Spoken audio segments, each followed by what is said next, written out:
नमस्कार दोस्तों, स्वागत है आप सबका मेरी इस नई वीडियो में। तो जैसा कि आप सबको पता है कि सचिन के घर पे जो पूजा हुई थी, माता रानी की चौकी हुई थी, वो समाप्त हो चुकी है अच्छे से। उसके बाद सभी खुश दिखाई दे रहे थे, सबको लग रहा था कि सारी चीज़ें नॉर्मल हो रही हैं।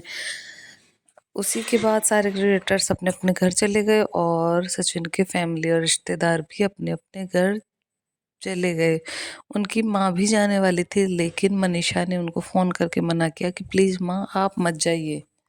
शायद मनीषा के मन में भी कहीं न कहीं डाउट होगा चीज़ों को लेकर कि कभी भी कुछ भी हो सकता है, क्योंकि सामने वाला इंसान जब किसी के साथ रहता है तो उस इंसान को महसूस हो जाता है कि सामने वाले इंसान के मन में क्या चल रहा है। वहीं मनीषा को भी लगा होगा, इसीलिए उसने अपनी सासू माँ को सिवान जाने से रोक लिया। वहीं बात करते हैं कल की लाइव के बारे में। कल नेहा आशीष तिवारी लाइव आई थी। वो बिल्कुल नॉर्मल दिख रही थी कल की लाइव में। मतलब उनके चेहरे से कुछ भी नहीं दिख रहा था कि इतने दिनों से कुछ टेंशन चल रही है। कल बिल्कुल नॉर्मल थी वो। इसी बीच एक कमेंट ब्लू टिक में आता है, जिसमें 40 रुपए की सुपर चैट की गई थी, और वो एम नाम से कमेंट होता है कि मैं कभी भी सुसाइड कर सकता हूँ। आप समझ सकते हैं ये किसका कमेंट होगा।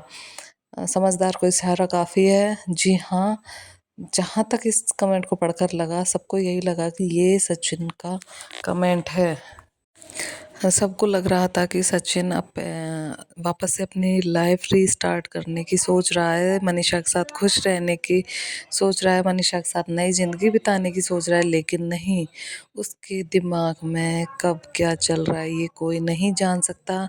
कई लोगों ने कमेंट भी किए थे मनीषा की वीडियोज़ में कि सचिन पे भरोसा मत करना, उसके दिमाग में अभी भी नेहा है। लेकिन उन्होंने सबने जुटला दिया कि ऐसा कुछ भी नहीं है, इंसान है, उसका दिमाग अकेले रहता है तो 100 चीज़ें सोचता है। लेकिन कल नेहा की लाइव में जो सचिन ने मैसेज किया, 100% ये उसी का मैसेज है। और तो किसको क्या ही मतलब होगा सुसाइड करने से। एक वही पागल है, साइको की तरह बातें कर रहा है कि मैं सुसाइड कभी भी कर सकता हूँ। इसका मतलब वो इतने डीप डिप्रेशन में चल रहा है कि उसके दिमाग में बार बार सुसाइड के थॉट्स आ रहे हैं। ये देखिए आप उनका कमेंट, मैं कभी भी सुसाइड कर सकता हूँ। 40 रुपए की सुपर चैट की गई है और एम नाम से आईडी है। आप लोगों की क्या राय है कि ये क्या सचिन कभी भी मनीषा के साथ अपनी लाइफ शुरू कर